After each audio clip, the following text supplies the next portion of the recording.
देखो इसमें मानना क्या था, √3a का परिमेय संख्या यही सिद्ध करना है ना, तो इसमें हम उल्टा मानते हैं। क्या मानते हैं? माना कि √3 एक परिमेय संख्या है। माना कि √3 एक परिमेय संख्या है। ठीक है, √3 एक परिमेय संख्या है। तो √3 बराबर p/q होगा कि नहीं होता? होगा। परिमेय संख्या फॉर्मूला क्या कहता है कि वैसा संख्या जो p/q में हो जबकि q बराबर 0 ना हो। q बराबर और p और q दोनों पूर्णांक हो। तो जहां लिखेंगे क्या, p = नॉट 0 और p तथा q दोनों सह अभाज्य संख्या है। अभाज्य संख्या है। ठीक है, ये √3 p/q हो गया। ठीक है, समीकरण 1 क्या हुआ? समीकरण 1 हुआ। आप लिखेंगे समीकरण 1 में दोनों तरफ वर्ग करने पर, समीकरण 1 में दोनों तरफ वर्ग करने पर √3 का स्क्वायर बराबर p/q का स्क्वायर होगा। होगा जी। √3 × √3 3 होगा बराबर p² हो गया। अब यहां से हम एक चीज निकाल लेंगे। देखो जितना छोटा है हम निकाल लेंगे। कैसे निकालेंगे? देखो यहाँ हम 3q² लिखेंगे p²। ठीक है, q = लिख देंगे p²/y।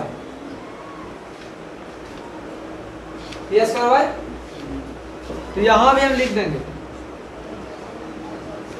पूर्णांक = भिन्न नहीं होता है। पूर्णांक बराबर भिन्न नहीं ना होता है, इसलिए √3 एक अपरिमेय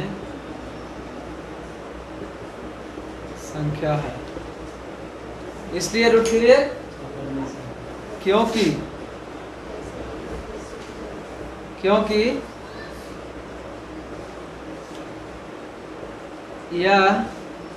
या इसे नहीं लिखेंगे।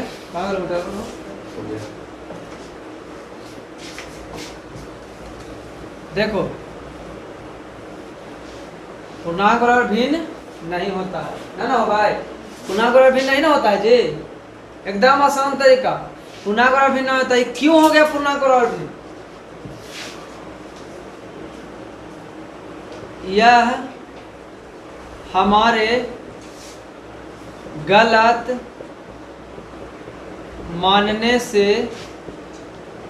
हुआ है कि √3 एक परिमेय संख्या है।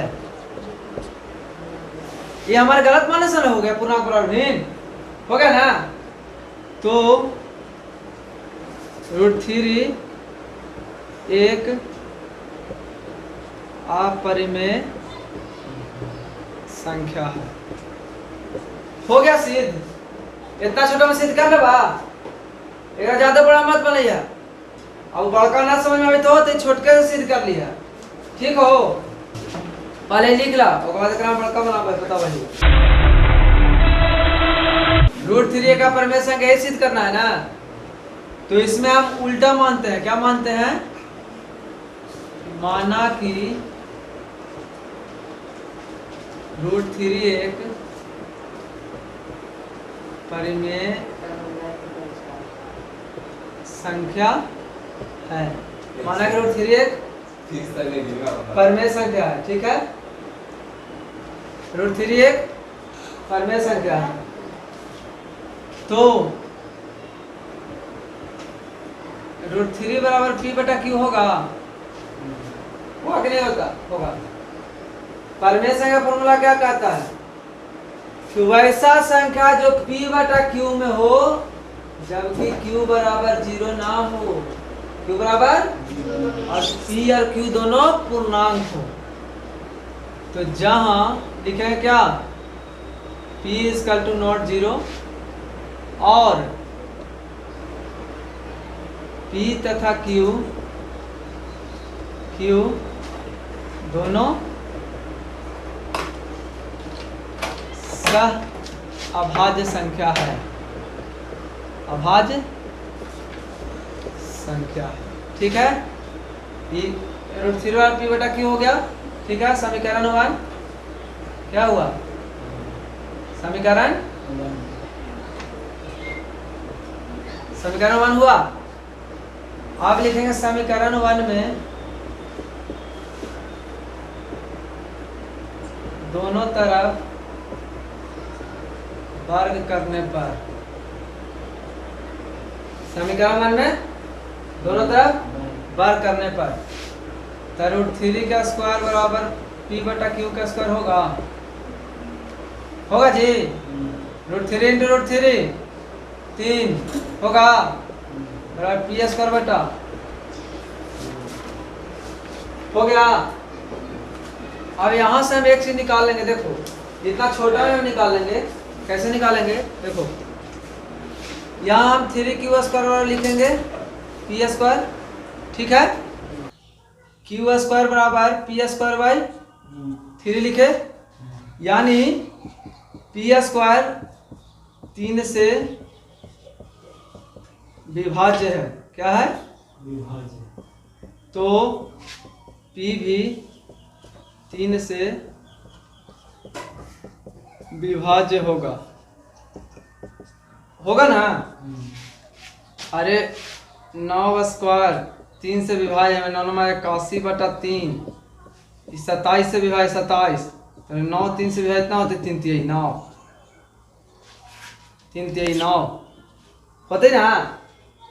यही कहा जाओ का, यही लिखे का है कि P² 3 से विभाज्य है, तब P भी 3 से विभाज्य हो जाता है, हो जाती ना। बस इतने तो लिखी क्या है, अभी लिख दली तो कहते ठीक है, तो हो गए, हो गए। अब देखिए लिखे का उचित है यहाँ, अब हम फिर से मानेंगे क्या, फिर से मानेंगे कि P = 3R। क्या मान लिए? P = 3R, ठीक है। जहां 3R एक पूर्णांक है, 3R एक पूर्णांक है। P बराबर 3R मान लिए, जहां 3R एक पूर्णांक है, तो P बराबर 3R होले ना हो, तो दोनों तरफ वर्ग करने पर P² बराबर 3 तिहाई, P² बराबर 3R का स्क्वायर होता है। आए अब देखिए यहाँ लिख सका ही, देखो करता है। अब देखो P² 3R² हुआ, तो लिख सका है P² बराबर 3 तिहाई 9 R² हो गया। अब देखो P² यहाँ देखें, तो P² बराबर 3Q² होता है, यहाँ होते ना। तो P बराबर 3, Q² बराबर 9R² होता है, होते ना। तो 3Q²/9 बराबर R² होता है, 3 तिहाई 9, यानी Q²/3 बराबर R²। अब भैया यहाँ देख ली कि P² वो 3 से विभाजित हो गया, अब Q 3 से विभाजित हो गया, रहले सहअभाज्य संख्या। अरे सहभाज संख्या मैंने कोची कहा है कि वैसा संख्या जिसका सिर्फ मासा एक है, चाहे एक के से खाली काटो, दो ऐसा संख्या है खाली एक के से काटो, ठीक हो, एक के से काट ले, क्यू भी काट लो 3 से, पी भी काट लो 3 से, काट ले ना, तेरा वाले सहभाज संख्या। तो लिख भाई यहां हमारे गलत मानने से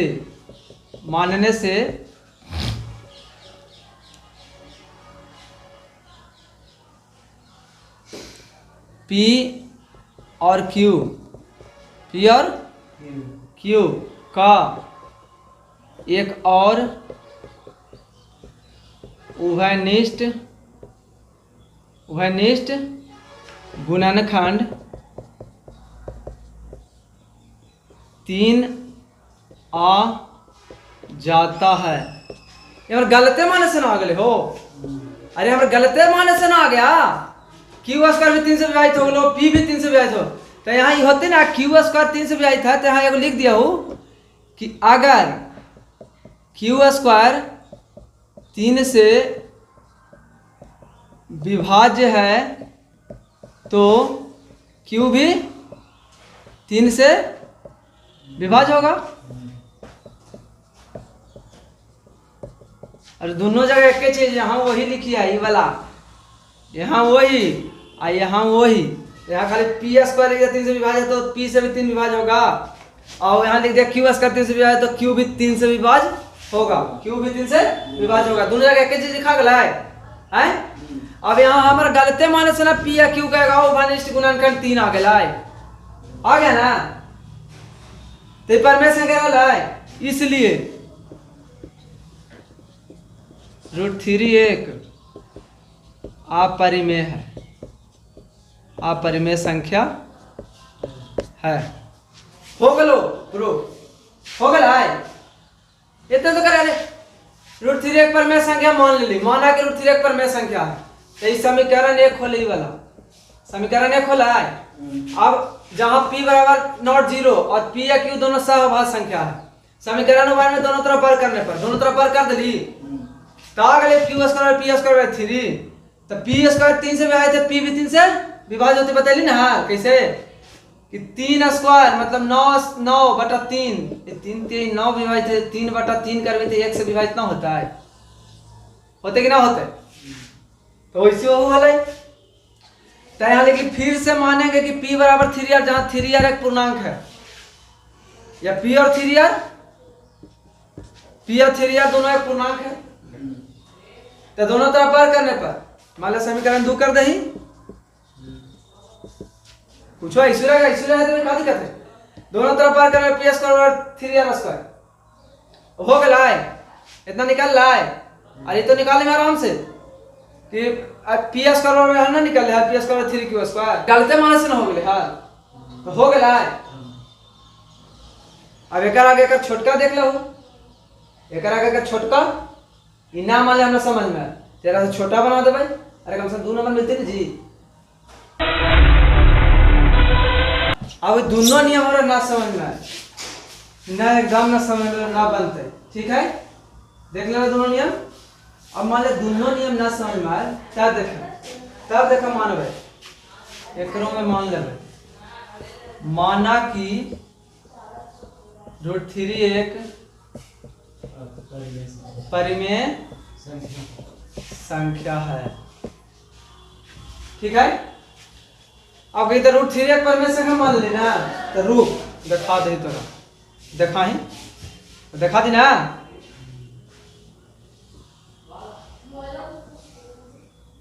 यहाँ लिख दे भाई 3 लिख दे, ठीक है। अब एक निकाले लगो, रुक वर्गमूल निकाले को खाली वर्गमूल वर्गमूल निकाल ली 2, फिर मान ले यहाँ 20 है 200 आते तो समझ लगा भाई।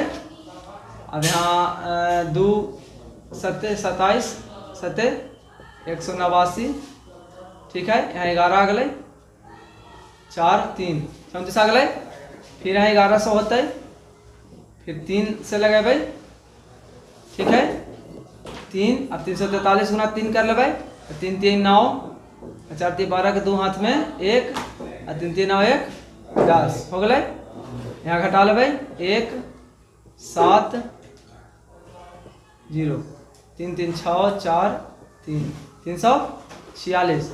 7100 कैली, एक रखबै 2, ठीक है, 7 3 2 हो गए। अब देखी यहाँ 2 रखबै तो जोड़ते ना, यहाँ घटते तो 2 दूनी 4, यहाँ से देख के निकालबे 2 दूनी 4, 6 दूनी 12 के 2 हाथ में 1, हला क्या करता है जी, 6 दूनी 12 के 2 हाथ में 1, 4 दूनी 8 1 9 और 3 दूनी 6, ठीक है। 6 यहाँ आ गए, 9 में से 2 गए 7 और फिर 1 176 आ गए ना, 2 2 4 हो गए यहाँ 6, 2 2 4 6 4 3, ठीक है, 176 आ गया। अब देखो यहाँ 11 जीरो बैठाए तो यहाँ अगर 1 को बैठाएंगे तो 34,641, 17,100 जीरो बैठाएंगे, ठीक है, ठीक है ना। अब यहाँ 1 भी रखेंगे तो 34,641, 17,000 है तो 1 नहीं रखाएगा, यहाँ 17,600, 34,000 मान लिया कि 34,000, 17,000 कम हो गए 34,000 से, है ना, 17,600 ना हो हो 34,000 हो जाते तो 11 जीरो रखबै, यानी 1,76,000 हो गए।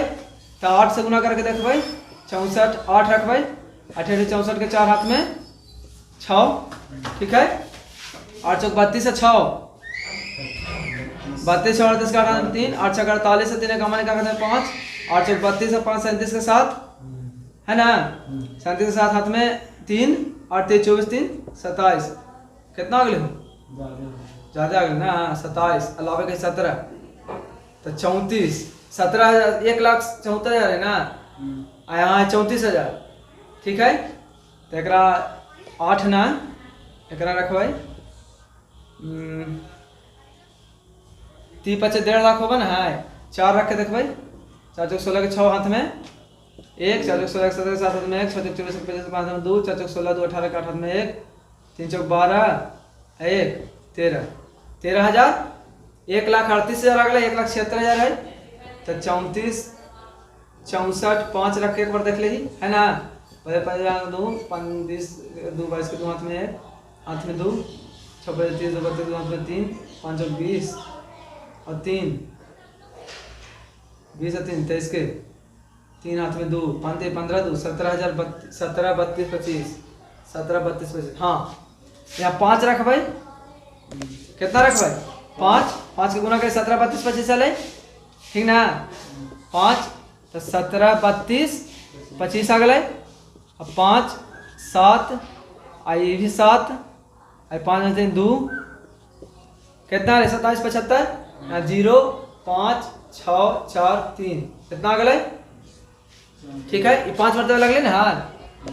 अब एक बार और लगा ले ही, का समझला, तो अगर 1 भी उतारबे तो इकाई दहाई सैकड़ा हजार 10,000 लाख हो जाता है, मतलब 3,46,000, यहाँ 2700 है तो 1 जीरो बैठे तो इकाई दहाई सैकड़ा हजार 10,000, 11 जीरो बैठे इकाई दहाई सैकड़ा हजार 10,000 लाख 2 लाख हो गए, यहाँ 3 लाख हो गए जी, तेरा 20 27 लाख ना करे पड़ता है, इकाई दहाई सैकड़ा हजार 10,000 लाख 10 लाख 27 लाख, 3 नामा 27 होगा ना, हाँ तेरा सीधे एक बार 7 से लगा पहले देख ले, ठीक है, 34 65 07 7 49 के 9 हाथ में 4 7 से 35 के 5 में 3 7 7 42 3 45 के 5 हाथ में 4 7 चौक 28 और 32 के 2 हाथ में 3 7 21 3 21 3 24 हमरा लगा यही होता है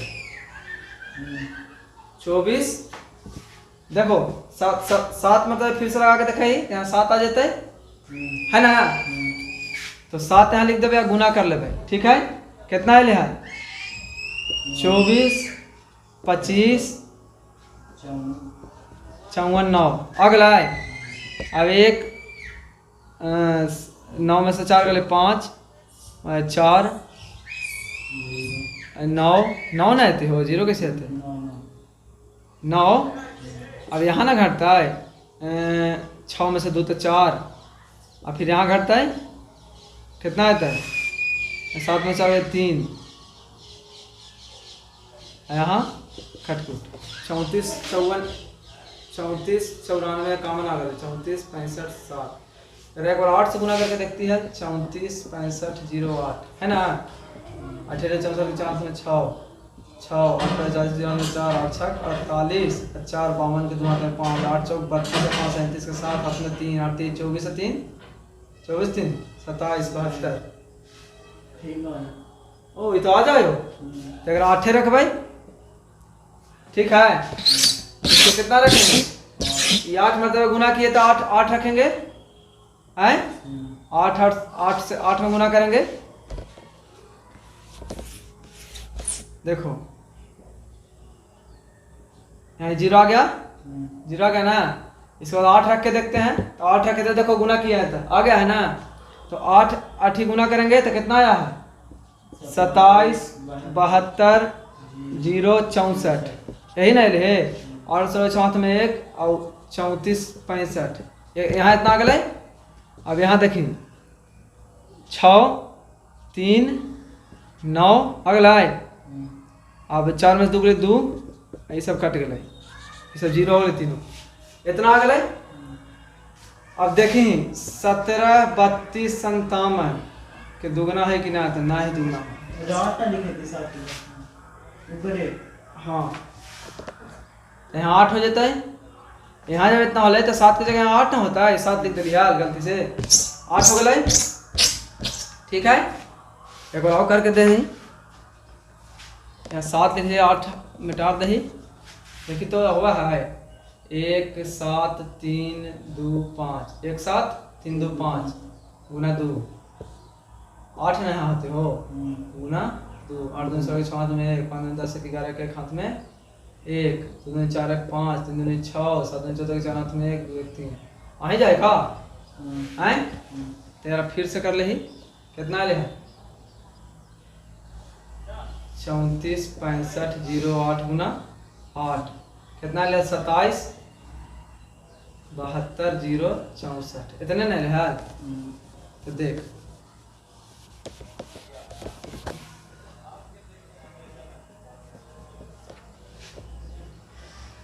यहाँ इतना आ गए, यहाँ जोड़ ले तो इतना आ गए। अब यहाँ 8 से जब गुना कैली तो यहाँ 8 लिखबी ना ठीक है। तो 8 से गुना करबे तो देखिए 8 से गुना के लिए इतना आयल है 27 72 0 64 27 72 0 64। तो 8 8 16 6 में 1 और 34 65 इतना आगे जोड़ ली तो इधर जोड़ल जा है जाना है ये सब घटावल जा है ना। एक में घटेबे 6 3 9 4 में 2 2 कट गलो ये सब 0 0 हो गलो इतना हो गया। अब एकर देखबे देखिए एकरा में देखल को जाए कि एकर ही दुगना है लेकिन ना एकर ही दुगना है लेकिन ना। यहाँ 8 लिखवा ही ना हो 8 मतलब लगे था तो 17 32 58 गुना 2 और 6 हाथ में 1 2 4 5 और 3 2 6 और 7 14 4 हाथ में 1 2 1 3 34 65 16 आ गया यानी सही है। अब हम लिखबे देखी कुछ अब एक लिखबे कुछ हम नीचे में एक नीचे में लिखवाई और ऐसे ऐसे डैश दे देवे ऐसे ठीक है कि √3 का मान 1.7325 मतलब ऐसे लिख के अशांत अनावर्ती है इसलिए हमारा मानना गलत है कि √3 एक परिमेय संख्या मान लिया संख्या है। तो √3 एक अपरिमेय संख्या है। प्रूव या लिख दो सिद्ध हुआ हो गए सिद्ध। वो दोनों समय में तो तय कर लिया। अरे कम से कम मिलते ना बरमाना जी हम ना के लिए इतना मेहनत के लिए मर दे टीचर को तो देखता है कि ना बछवा मेहनत करके बछवा बचवा ना कहते तो बचवा मेहनत करके तो मेहनत ना किए भाई। वहां सारे भी देखेंगे तो देखेंगे ना कि तेरी के बाप रे बाप लगवा मेहनत करके मर देखी पूरा करके की हो गई सीध। अरे √3 का मान इतना आसान धनावर्ती है, इसलिए हमारा मानना गलत है कि √3 एक परमेय संख्या है। √3 तो क्या परमेय संख्या है, प्रूफ सिद्ध हो गलो।